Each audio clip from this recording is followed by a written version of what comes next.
দুটো ব্যাঙ দুজনে খুব ভালো বন্ধু। দুই বন্ধু গল্প করতে করতে হাঁটছিল। মহা আনন্দ তাদের জীবনে। সামনে যে বিশাল একটা গর্ত, সে খেয়াল নেই তাদের। এই বেখেয়ালি বলতে গেলে ওদের সর্বনাশ করলো। হাঁটতে হাঁটতে ধূপ করে পড়ে গেল সেই গর্তে দুজনেই। গর্ত অনেক গভীর, ব্যাঙদের কাছে আবার কোনো মইটইও নেই। তাই আশেপাশে যে ব্যাঙগুলো ছিল তারা ধরেই নিল যে ওই ব্যাঙ দুটির সমিল সমাধি ওখানেই হচ্ছে। ওরা আর সাহায্য করতে গেল না। কে নিজের প্রাণটা হারাতে যায়, সাহায্য না হয় নাই বা করলো। গর্তে পড়া ব্যাঙ দুটোকে উৎসাহ তো দেওয়া যায়, তাই না? সমস্যা হলো সেই উৎসাহটাও দিতে রাজি নয় ওপরের ব্যাঙরা।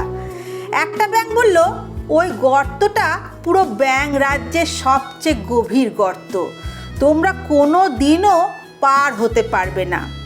আর একটা ব্যাঙ এসে বলল, এই গর্তে পড়েই গত বছর কতগুলো ব্যাঙাচি মারা গেল, তোদের কপালেও মরণ আছে রে। আর একজন তো আর এক কাঠি উপরে, সে ধরেই নিয়েছে যে গর্তে পড়া ব্যাঙ দুটি আর ফিরবে না।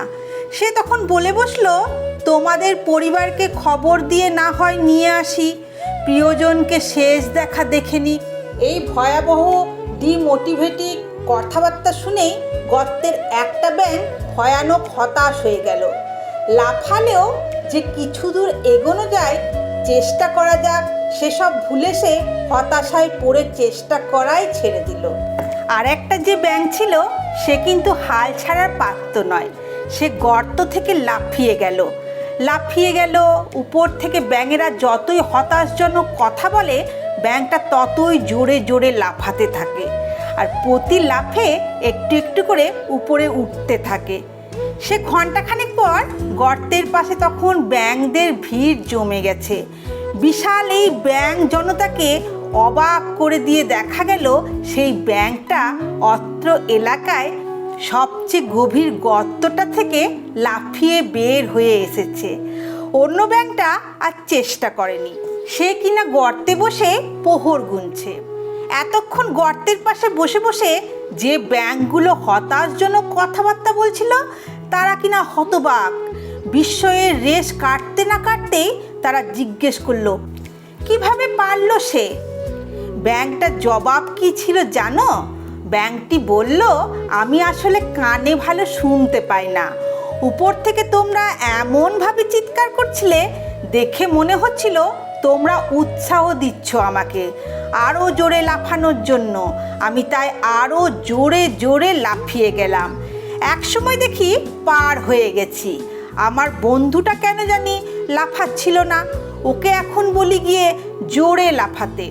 ব্যাঙটার জবাব শুনে লজ্জিত এবং মাথা নিচু হয়ে গেল উপরের পুরো ব্যাঙ সমাজের। নিজেদের নিয়েই হতাশ হয়ে পড়ে তারা। ওদিকে বিজয়ী ব্যাঙ আবারও এগিয়ে যায় গর্তের দিকে। বন্ধুকে গর্ত থেকে বের করতে হবে না। আসলে ব্যাঙ নিয়ে এই গল্প বলার কারণ কি জানো? আমাদের জীবনেও দেখবে এমন অনেক মানুষ আছে যারা মনের অজান্তেই এমন কথা বলে ফেলে যে তুমি সাংঘাতিক ডিমোটিভেটেড হয়ে যাও। নিজের কাজগুলো করতেও আর ইচ্ছে করে না। তুমি নিজেও হয়তো তোমার বন্ধু বা আশেপাশের মানুষগুলোকে এমন কথা বলে ফেলো, তাতে তারা যে শুধু মনে কষ্ট পায় সেটাই না, তাতে তারা কাজ করার আগ্রহ হারিয়ে ফেলে। হয়তো তার স্বপ্নটা ছিল অনেক বড় কিছুর, তোমার কথায় তার স্বপ্নটা রং হারালো। কাজটা কি ঠিক হলো? মুদ্রার দুটো পিঠ থাকে।